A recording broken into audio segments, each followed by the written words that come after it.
शान्त्यै नारायणं गरुडवाहनमब्जनाभम्। नमस्कार, मैं देवीना बैनर्जी। इस दीपावली पर आप सबके लिए माता महालक्ष्मी को मनाने आ पहुंची हूँ तिरुमला तिरुपति के पहाड़ियों पर। हमारे साथ करिए महाविष्णु और उनकी धर्मपत्नी माता महालक्ष्मी के दर्शन। धर्मशास्त्र के अनुसार कलयुग में भगवान श्री विष्णु और उनके धर्मपत्नी माता महालक्ष्मी वैकुंठ छोड़कर यहाँ इसी वेंकटचलम पर्वत पर आकर कर रहे हैं निवास। चलिए माता महालक्ष्मी से करते हैं ऐसी प्रार्थना कि वो आप सबके घर पर करे वास। ओम श्री भगवान विष्णु द्वारा पठित शिव सहस्रनाम स्तोत्र।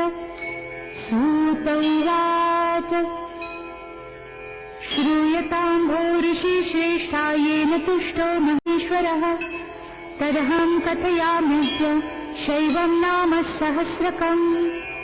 विष्णुर्वाच शिवो हरो मृडो रुद्र पुष्कर पुष्पलोचनः अर्थिगम्य सदाचार सर्वशम्भुर्महेश्वरः चन्द्रापीडश्चन्द्रमौलिर्विश्वं विश्वम्भरेश्वरः वेदान्तसारसन्दोह कपाली नीललोहितः ध्यानाधारो अपरिच्छेद्यो गौरीभर्ता गणेश्वरः अष्टमूर्तिर्विश्वमूर्तिस्त्रिवर्गस्वर्गसाधनः ज्ञानगम्यो दृढप्रज्ञो देवदेवस्त्रिलोचनः वामदेवो महादेव पटुः परिवृढो दृढः विश्वरूपो विरूपाक्षो वागीशः शुचिसत्तमः सर्वप्रमाणसंवादी वृषाङ्को वृषवाहनः ईशः पिनाकी खट्वाङ्गी चित्रवेशश्चिरन्तरः तमोहरो महायोगी। लक्ष्मी जी के पद्मावती अवतार की कथा इसी युग की है। कहा जाता है महर्षि भृगु ने एक महायज्ञ रखा था और उसमें ब्रह्मा, विष्णु और महेश को भी बुलाया गया था। पर भगवान श्री विष्णु निद्रालीन थे और इस यज्ञ में शामिल हो ना सके। इसी बात से रुष्ट होकर महर्षि भृगु वैकुंठ लोक चले आए और भगवान श्री विष्णु की छाती पर अपने पैरों से प्रहार किया। किंतु भगवान विष्णु ने तो जाकर महर्षि भृगु को प्रणाम किया, पर महर्षि के इस व्यवहार से रुष्ट होकर माता महालक्ष्मी वैकुंठ छोड़कर पृथ्वी लोक चली आई।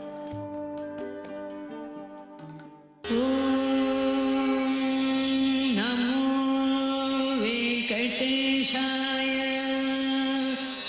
ओम नमो वेंकटेशाय।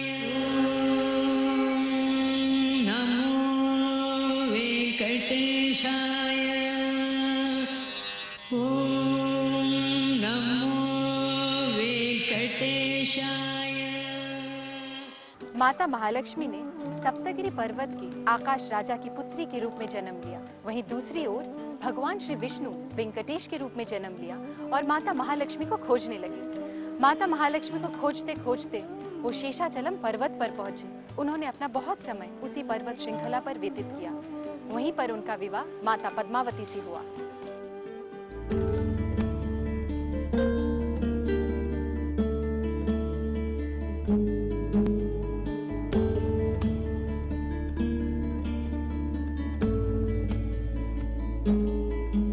प्रातर्नमामि मनसा वचसा च पूर्णा पादारविन्द युगलं परमस्य पुंस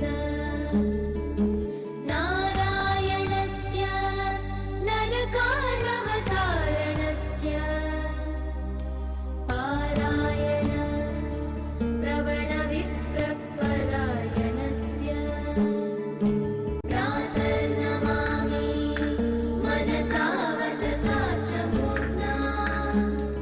कहते हैं तिरुपति की यात्रा तब तक फलदायी नहीं मानी जाती जब तक देवी पद्मावती के मंदिर के दर्शन ना करें। तिरुमला तिरुपति से 4 किलोमीटर दूर त्रिचूर में है माता पद्मावती का मंदिर। इस त्रिचूर को अलमेरु मंगापुरम भी कहा जाता है। अविनयमपनय विष्णोदमय मनश्शमय विषय मृगतृष्णा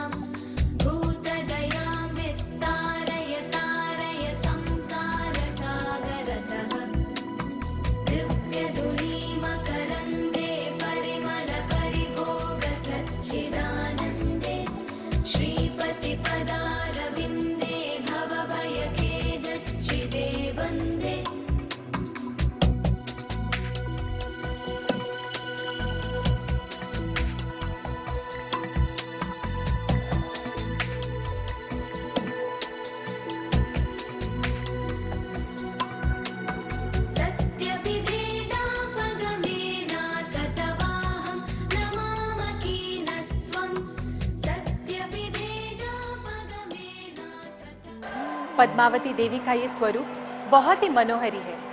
देवी के 4 भुजाएं हैं, 2 हाथों में 2 कमल और बाकी दोनों भुजाएं अभय और वरद मुद्रा में है। देवी का ये स्वरूप वैभव लक्ष्मी का स्वरूप भी माना जाता है। कहते हैं देवी के इस स्वरूप के दर्शन मात्र से ही भक्तों को हर प्रकार के सुख और वैभव प्राप्त होते हैं। अज्ञानिना मया दोषान् शेषान् विहितान् हरे क्षमस्वत्वं क्षमस्वत्वं शेषशैलशिखामणे उन्मील्य नेत्रयुगमुत्तमपञ्जरस्थाः पात्रावशिष्टकदळीफलपायसानि भुक्त्वा सलीलमधकेलिसुखाः पठन्ति शेषाद्रिशेखर विभो तव सुप्रभातम्। कहते हैं कि भगवान तिरुपति बालाजी का विग्रह भी कभी यहीं हुआ करता था। सारी पूजा विधि यहीं पर संपन्न होती थी, लेकिन धीरे धीरे भक्तों की तादाद बढ़ती गई और पंडितों के लिए सारी पूजा विधि यहाँ पर करना मुश्किल हो गया। तब ये निर्णय लिया गया कि भगवान श्री वेंकटेश को यहाँ से किसी दूसरे स्थान पर स्थापित किया जाए। श्रीनिपदानि चक्रमे विष्णुर्गोपादाभ्यः ततो धम्मानि धारयन्ने कृष्णास्तन्मानि पश्यति यतो प्रदानि पस्पशे इन्द्रस्य युज्यसखा तद्विष्णोः परमं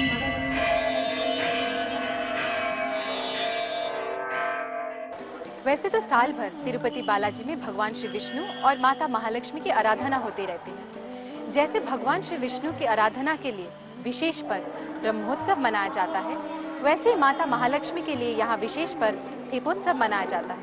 ये बहुत ही बड़ा पर्व है। इसमें माता महालक्ष्मी की चल प्रतिमा बाहर निकलती है, कई अनुष्ठान होते हैं। इस दौरान माता पद्मावती देती है अपने भक्तों को आशीर्वाद। ॐ नमो वेंकटेशाय।